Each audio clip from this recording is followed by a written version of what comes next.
Am I the a-hole for vetoing my wife's car purchase in the dealership and walking her out of there without looking at the car she picked out?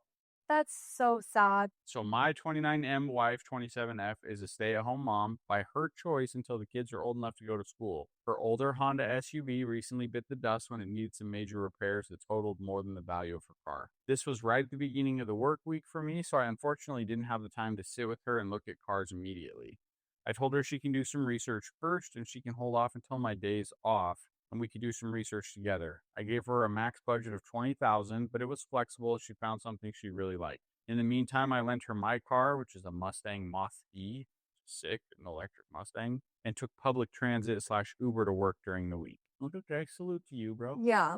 Good for you. You gave her your car and you're hoofing it. He says, on one of my half days, I get a call from my wife saying that I need to come to a dealership after work and look at a new car she wants. I get a sinking feeling knowing she went to a dealership without me, knowing how predatory they can be. So I ask her for the address. It's a Lexus dealer. I asked her who recommended it, and she said that one of her friends has a boyfriend who works there and that they would work out a nice deal for her. That friend happens to drive a Lexus and managed to get my wife in love with her car. I get off work and drove over to the dealership. On the phone with my wife, I locate her and this car sales professional. I ask if she's seen and driven the car. She says yes, and she likes it. I ask the salesman, how much is it out the door? He says, well, your wife and I were discussing some options. How much do you have down? I said, honey, we're not buying a car today. Let's go.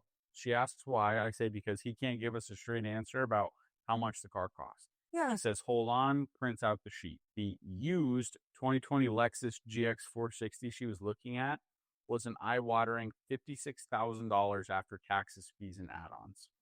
Oh, I said, no, honey, that's not what we agreed on. She asked if I could at least look at the car before I left, but I said no.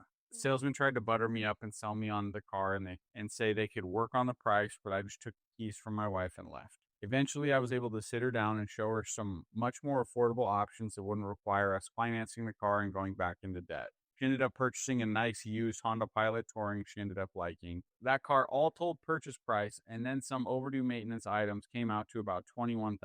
This incident in the grand scheme of marriage was a blip, but she did say I seemed cold and unreceptive to what she wanted at the dealership, but I defended myself by saying that the sales strategy in a dealership sometimes is to make one spouse love the car and make that spouse feel like the salesperson is on their side so that they might purchase a car from them even if it's not a good decision for the couple. Am I the a-hole for how I handled the dealership situation? Her friend is also a little upset I treated her boyfriend rudely at the dealership, but from my perspective, that wasn't my wife's friend's partner. That was a car salesman trying to put us in $800 a month worth of debt for the next 5 years.